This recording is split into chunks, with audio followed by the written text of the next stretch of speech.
આપણે જે આજે વાત કરવાના છીએ હેલ્થ વિશે, આરોગ્ય વિશે, જે રમેશભાઈને જે રિઝલ્ટ મળ્યું છે આરસીએમની પ્રોડક્ટ યુઝ કરીને, તેના માટે આપણે તેના જ મુખેથી સાંભળશું કે કઈ પ્રોડક્ટ વાપરવાથી કેટલું રિઝલ્ટ મળ્યું, કેવી રીતે મળ્યું, કોણે બતાવ્યું, એ ટોટલી જાણકારી આપણે આપશે રમેશભાઈ. તો રમેશભાઈ. મારું નામ રમેશભાઈ છે, ગામ વેણાસર. અને મેં 2007માં હુમલો આવ્યો હતો હાર્ટ એટેકનો. અને પછી અમને ટીમડીવાળા દિનેશભાઈ કરીને એને હેને કીધું હતું, અને આરસીએમમાં અમે હેને ઢોળાના. યસ. અને હુમલો આવ્યો ને તે પછી તરત જ અમે હેને દવાખાનામાં 7 દિવસ લગી રહ્યા. 70,000 રૂપિયાનો હેને ખર્ચ થયો. અને પછી બીજા મહિને જ્યારે એને બતાવવા ગયા ના આરસીએમમાં અમે હેને પાછા વળી હેને રાશન લેવા ગયા, ત્યારે આરસીએમવાળા દુકાનવાળા ભાઈ કહે પીવીવાળા ભાઈ કહે બીજું તો ઠીક રમેશભાઈ, આ તેલનું ડબલું હે ને એક જ કેમ હેને લઈ જાઓ.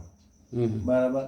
ત્યારે હે મેં કીધું ભાઈ મને આવ્યો તો હુમલો ને ડૉક્ટરે તેલ તરેલું કોઈ પણ બહારનું ખાવા પીવાનું નહીં.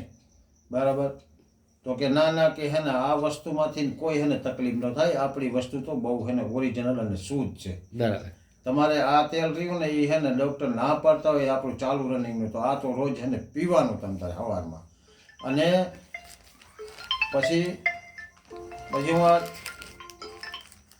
હું આ ડબલું લઈ અને મારે એને દવા લેવાની હતી. પછી મંગલમ દવાખાને ગયો, ત્યારે એને સાહેબે એમ કીધું કે બીજું તો ઠીક, આ રાશનની કોઈ દુકાન નથી. હોસ્પિટલમાં એમ કીધું ડૉક્ટરે? હા, ડૉક્ટરે. હા. કે આ કોઈ રાશનની દુકાન નથી, ડબલા લઈને અહીંયા કને દોડાવત, આ તો એને દવાખાનું હોય. પછી સાહેબ બીજું તો ઠીક, તમે તેલવાળું તરેલું કોઈ કે ખાવા પીવાનું નથી. બરાબર. કયું તેલ હતું? તો આ તેલ રહ્યું ને એ સાહેબ તમે હે ને જોવો કે અમને અમારી આ આરસીએમ કંપની રહી એમ કે તેલ હે ને પીવાનું. બરાબર. તો આ તેલ રહ્યું તમે જોવો, આ તેલ લઈને અમે હે ને આવી ગયા તમારી.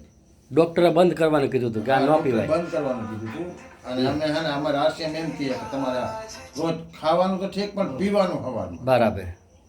ત્યારે હે ને આ સાહેબે જોયું આ ડબલું જોવાનું 10 થી 15 મિનિટ મને કીધું કાંઈ વાંધો નહીં, આ ક્યાં મળે છે ને આ તો કે ખવાય પીવાય. ડૉક્ટરે એવું કીધું ક્યાં મળે છે? હા. સરસ. બરાબર. આ ક્યાં જડે? મેં કીધું મોરબીમાં ગિનિન ચોકમાં પેલી જ નાની બજાર આવે છે, એ બજારમાં આરસીએમની અમારી દુકાન છે. તો કે બરાબર, ખાજો. અને તમને કોના માધ્યમથી અત્યારે મળ્યું? આ દિનેશભાઈ અત્યારે? અત્યારનું નહીં, હું કીધું. અચ્છા. તેથી હે ને દિનેશભાઈ અમને એને કીધેલું. બરાબર. ટીમડીવાળા. મેં એના હિસાબે એના જોઈટ થયેલા.